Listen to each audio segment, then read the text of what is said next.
تو اچھا، آپ بابر غوری صاحب کا واپسی جو ہے کس طرح دیکھ رہے ہیں؟ بابر گوری کی کورٹ میں کیس چل رہا تھا کیونکہ ان کے بارے میں یہ مشہور ہے کہ ان کی ہر پارٹی کے ساتھ بہت اچھے تعلقات ہیں، چاہے وہ پیپل پارٹی، نون لیگ،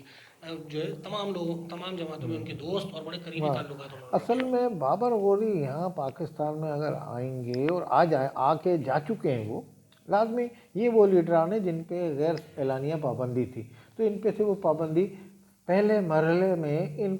لیڈروں پہ سے وہ پابندی اٹھائی جا رہی ہے۔ ان قریب عشرت العباد بھی آنے والے کراچی میں، حیدرآباد بھی منظر عام پہ آ جائیں گے، آنے والے تو وہ آئے جاتے رہتے ہیں مگر یہ منظر عام پہ آ جائیں گے، یہ بابر غوری بھی اور بھی جو رہنما، اور بھی جو رہنما ہے وہ بھی منظر عام پہ آ جائیں گے۔ الطاف حسین کے ساتھ جو رہنما ہے وہ رہنما ہے قاسم علی اور اپنا یہ عزیز آبادی، ہاں یہ لوگ اپنا جب الطاف حسین آئیں گے تو انہیں یہ پہلے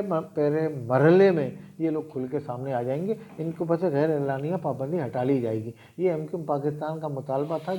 جس نے پابندی لگائی تھی اس نے میرے خیال میں پورا کر دیا ہے، تو یہ ان کا پہلا مرحلے میں مطالبہ تھا تو وہ پورا ہو جائے گا۔ تو یہ اس حوالے سے آ رہے ہیں اور یہ بڑا اہم کردار ادا کریں گے ہم کو پاکستان کے اس میں۔ اب رضا ہارون اگر نون لیگ میں جاتے ہیں تو نون لیگ پاکستان کی دوسری جماعت ہے تو سمجھ جائیں گے، مگر اب وہ نہیں ہوگا جو پہلے تھا کہ ایم کیو والے کہتے دوسری پارٹی میں جو گیا تو شاہ کا غدار ہے تو اس کو یہ فلانا کر دو، وہ بات نہیں ہوگی، وہ اس میں جا رہا ہے ٹھیک ہے، مگر جو کراچی میں آئے کے سیاست کرے گا اور یہاں رہے گا تو وہ ایم کیو پاکستان میں شامل ضرور ہوگا۔ مریم نواز صاحبہ کی واپسی ایز اے چیف آرگنائزر، جس پر کافی لوگ ان کے ناراض بھی ہیں اندرونی طور پر، یہ بھی خبریں کہ کافی سارے ان کے اپنے اندرونی جو سیاستدان جو پرانے ہیں ان کے ساتھ رہنما جو ہیں مسلم میں وہ ناراض ہیں۔ آپ اس کو کیسے دیکھ رہے ہیں؟ کس حد تک وہ کامیاب ہوں گی؟ جو کراچی میں جو سن رہے ہیں کہ اگر رضا ہارون آتے ہیں تو کراچی میں ان کو اہم ذمہ داریاں دی جائیں گی اگر وہ مسلم لیگ میں شامل ہو جاتے ہیں، آپ اس کو کیسے اوورآل کیسے دیکھ رہے ہیں مریم نواز کی واپسی اور جو ہے رضا ہارون کا؟ دیکھیے یہ رضا ہارون کا تو میں نے آپ کو یہ بتایا کہ رضا ہارون جو واپسی کی کوشش کر رہے ہیں تو وہ نون لیگ میں شامل آپ نے انکشاف کیا ہے میرے لیے، مگر میں یہ سمجھتا ہوں کہ رضا ہارون جو ہے فی الحال انہوں نے کوئی فیصلہ نہیں کیا ہے، یہ افواہ ہے، اور وہ ان کے جو رابطے ہیں ان کے علاوہ ایک صاحب اور ہیں جن کا نام ہے قمر خالد، وہ جو ہیں قمر خالد، وہ اور کچھ ایم کیو لندن کے رہنما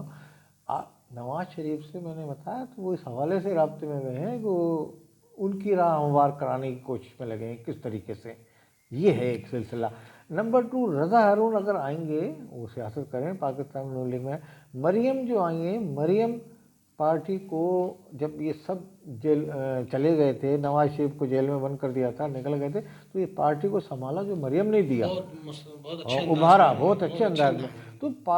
ہمیشہ پارٹی میں وہ لیڈر ہی کامیاب ہوتا ہے، یاد رکھیں، جو میں نے مثال دی نصرت بھٹو کی، بینظیر بھٹو کی، کہ وہ انہوں نے ڈنڈے کھائے، وہ اپنی، آپ یہ سمجھ رہے ہیں کہ اپنے والد کی پارٹی کو انہوں نے بقا اپنے جو گھر کو سنبھالا دیتے ہیں، ہاں آبیاری کی، اسی طریقے سے وہ اپنے والد کی پارٹی کی آبیاری کر رہی ہے، تو وہ تو ہر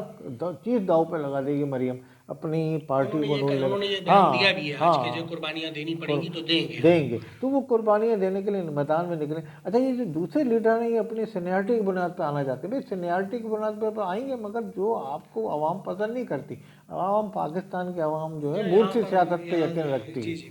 میں نے بتایا نا، کسی بھی پارٹی سے، کاف لیگ سے بھی چودھری برادر نکل جائے صفر، پیپلز پارٹی سے بھٹو برادر، بھٹو کی فیملی نکل جائے صفر، آج بھٹو کی فیملی کو نکال دیا جائے، یہ جو بلاول بھی چلا جائے، یہ بھی ہٹ جائے، زرداری صاحب بھی ہو جائیں گے، زرداری صاحب جبھی تو کہتے ہیں میں کچھ نہیں ہوں، یہ بھٹو کی پارٹی ہے، وہ تو خود کہتے ہیں۔ اسی طریقے نواز شریف اینڈ کمپنی اگر نکل جائے اس میں سے کچھ بھی نہیں، خاکان واکان کچھ نہیں چلا سکتا، تو یہ ایک حقیقت ہے پاکستان کی۔ اب یہاں ایک اور سوال جو میں کراچی کے حوالے سے کروں گا کہ ایم کیو ایم پاکستان میں اس وقت جب سے یہ پی ایس پی اور فاروق ستار صاحب دوبارہ شامل ہو گئے، اس کے بعد زیادہ کردار جو ہے ادا کر رہے ہیں انیس قائم خانی صاحب اور مصطفیٰ کمال صاحب، یعنی ان کا سمجھ لیں آپ ایک طریقے سے تنظیمی امور پر ہولڈ ہے، جس سے جو ایم کیو پاکستان کے پرانے جو ساتھی ہیں، میں یہاں نام نہیں لوں گا، لیکن وہ لوگ جو ہیں کچھ اندر خائف ہیں اور ناراض ہیں، اس کی وجہ سے انہوں نے اپنے آپ کو پیچھے کر لیا، اور باقاعدہ انہوں نے کہا بھی ہے کچھ مطلب جو ہمارا جو صحافت کا جو حلقہ ہے وہاں انہوں نے اظہار کیا ان کے سامنے باقاعدہ کہ جناب اس طریقے سے ہم جو ہے مطلب ہم ناخوش ہیں اور ہم نے اپنے آپ کو، آپ دیکھ لیں، ہم نے اپنے آپ کو پیچھے کر لیا۔ آپ کیا سمجھتے ہیں اس میں مطلب جو ہے کہاں تک سچائی ہے اور جو ہے یہ اس طریقے سے پارٹی کو نقصان ہوگا یا کچھ فائدہ اصل اس میں میں بھی؟ ایم کیو ایم کی جو سیاست ہے ماضی میں جو رہی ہے تو اس کی روشنی میں کوئی بیان کروں گا کہ جی جی ایم کیو ایم میں ماضی میں کوئی سیاسی رہنماؤں کے آپس میں اختلافات ہوتے تھے، آپس میں اس زمانے میں بھی رابطہ کمیٹی کے اراکین میں جی ہاں اختلافات ہوتے تھے، مگر اوپر الطاف حسین بیٹھے ہوئے تھے اور نیچے یہاں الطاف حسین نے خصوصی ٹیم قائم کی ہوئی تھی جو سیکٹر انچارجز کی شکل میں۔ وہ سیکٹر انچارجز جو تھے ان کو وہ رابطہ کمیٹی کو اور الطاف حسین کے جو خفیہ طور پہ لوگ یا مقرر تھے جو ان کی انفارمیشن فراہم کرتے تھے وہاں، تو وہ ان پہ کڑی نگرانی رکھتے تھے، ذرا اختلاف کوئی ویسی بات کرتا تھا پارٹی میں جی ہاں انتشار جی کی ہاں تو جی، اس کو قابو پا لیا ایم این جاتا اے تھا۔ سے بھی زیادہ ان کی ایم این اے سے گرفت زیادہ تھی، سیکٹر سیکٹر انچارج کی انچارج گرفت تھی، تو اب وہ سیکٹر انچارج کی جو گرفت ہے وہ ہو گئی کمزور۔ وہ گرفت جو ہوتی تھی وہ پہلے یعنی کہ انیس قائم خانی ایک ان کے اور رہنما تھے حماد صدیقی جی ہاں جی اور دوسرے تو کافی رہنما تھے، ان لوگوں کا ایک نیٹ ورک بنا ہوا تھا، وہ نیٹ ورک قائم ہونے میں بڑا ٹائم لگے گا فی الحال۔ جی ان ابھی کو تو آپس جی میں جی رابطہ کمیٹی کے جو ان کو اختلافات اپنے ختم کرنے پڑیں گے اگر تنظیم کو مضبوط کرنا مضبوط ہے، منظم ان کو کرنا اپنے منظم کرنا ہے، مضبوط کرنا ہے، اختلافات ختم کرنے پڑیں گے۔ لازمی عشرت العباد بھی آئیں گے، حیدر عباد بھی آئیں گے اور اپنے یہ بابر غوری بھی آئیں گے، تو یہ بھی ایک بڑے قداور رہنما قداور ہے، تو بڑا عہدہ چاہیں گے کوئی یہاں ہونا، تو لازمی ان کی رسہ کشی ان عہدوں کے معاملے میں ہوگی۔ اگر انہوں نے عہدوں کو ترجیح نہیں دی اور پارٹی کے وسیع تر مفاد میں یہ کام کرتے رہے تنظیم، تو پھر ایم کیو ایم پاکستان بھی اس صورت میں ایسی آ جائے گی کہ واپس آپ کو وہی ایم کیو ایم نظر آ سکتی جی ہاں ہے جی ہاں جی اگر یہ اپنے ذاتی مفاد پہ اپنی تنظیم کے مفاد کو ترجیح دیں گے، اگر بشرطے کہ اگر انہوں نے تنظیم کے مفاد کو ترجیح نہیں دیا، ذاتی مفاد کو اپنے ترجیح دیا، اپنے قد آور شخصیت کو ترجیح دیا، تو پھر یہ پارٹی اسی طریقے ٹوٹ پھوٹ کا شکار ہو جائے گی۔ فاروق ستار بولیں گے میں فاروق ستار نہیں رہوں گا، مصطفیٰ کمال بولیں گے میں مصطفیٰ کمال نہیں رہا، جی تو پھر اس طرح کام نہیں چلے گا، تو ان کو یہ منظم ہونا پڑے گا اس حوالے سے۔ اچھا یہاں مختصراً اب میں چاہوں گا کہ جیسے الطاف حسین صاحب کا جو لندن میں جو ابھی عدالت میں پیشی ہوئی، جو انہوں نے اپنے دلائل پیش کیے وہاں جج کے سامنے 5 گھنٹے طویل انہوں نے وہاں گفتگو کی اور اپنا کیس ذاتی طور پر وہاں پر 5 گھنٹے گواہان کے طور پر وہ خود پیش ہوئے اور جو ہے 5 گھنٹے طویل ان جی سے جی جرح کی جی گئی، جی جس میں جو ہے انہوں نے جو ہے ان کی ایم کیو ایم پاکستان کے وکیل سے نوک ہاں جھونک بھی صحیح۔ ہوئی اور جو ہے انہوں نے 1947 سے 2022 تک کا پورا جو ہے قلب لباب پیش کیا اور کافی متاثر ہوئے جس سے وہاں پہ ججز بھی۔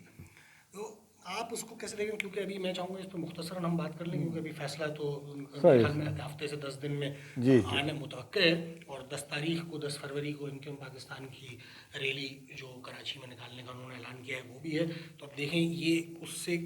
اس پہ کتنا اثر انداز ہوتا ہے، یہ فیصلہ کس وقت اناؤنس ہوتا ہے، تو یہ بڑا اہم ترین وہ ہوگا۔ آپ اس سلسلے میں آپ اصل کے پاس میں کیا خبر ہے؟ یہ بڑا ٹرننگ پوائنٹ ہے ان کا فیصلہ، کیونکہ اگر وہ فیصلہ ان کے حق میں نہیں آتا ہے تو الطاف حسین دوسرے معنوں میں روڈ پہ آ جائیں گے، کیونکہ وہ تمام جائیداد ان کی ہے۔ اگر یہ مثال یعنی کہ اتنی اخلاقی پستی کی طرف آ گئے ایم کیو ایم پاکستان اپنے قائد کو یہ کہ بھائی مکان خالی کریں، ایک بات میں کہہ رہا ہوں آپ، تو قانوناً ان کو وہ جو ان کی جی ہاں جی پراپرٹی ہے وہ خالی کرنی پڑے گی، مگر ایسا ممکن نہ کریں گے۔ مگر دوسرے معنوں میں یہ کہتا ہوں کہ ایم کیو ایم کے قائد نے جو دلائل دیے ہیں وہ کافی وزن رکھتے ہیں، جی ہاں جی کیونکہ پاکستان میں ایک زمانے میں پیپلز پارٹی کی قیادت ساری غیر ملک میں مقیم تھی اور پاکستان میں مخدوم امین فہیم اس کو چلا رہے تھے، جی تو بالکل مخدوم امین فہیم چلا رہے تھے تو وہ پارٹی کے سربراہ نہیں ہو گئے تھے، سمجھے جی نا؟ ہاں جی ہاں تو اسی طریقے سے جو پارٹی کا قائد ہوتا ہے، بانی ہوتا ہے، وہ بانی ہی رہتا ہے۔ جی انہوں اب نے آئین میں بھی انہوں نے جی ہاں اس طرح انتظامی امور میں کچھ ان کو فار دا ٹائم بینگ دے دیا جاتا ہے جی کہ جی بھائی آپ یہ چلائیں، یہی وہاں ہاں، انہوں نے بیان تو دیا ہے جی یقیناً تو اس صورت میں سمجھتا ہوں کہ عدالت ایسا کوئی فیصلہ نہیں کر سکتی کہ یہ پارٹی عدالت اگر آنکھیں کھلی رکھے اپنی، ہاں برطانیہ ہے، برطانیہ پاکستان میں سیاسی حکومتوں کو چلاتا رہا، سیاسی پارٹیوں کو بر صغیر میں چلاتا رہا، برطانیہ میں آپ کچھ بھی ہو سکتا ہے، ان کے کچھ اور عزائم ہو تو کہہ نہیں سکتے، مگر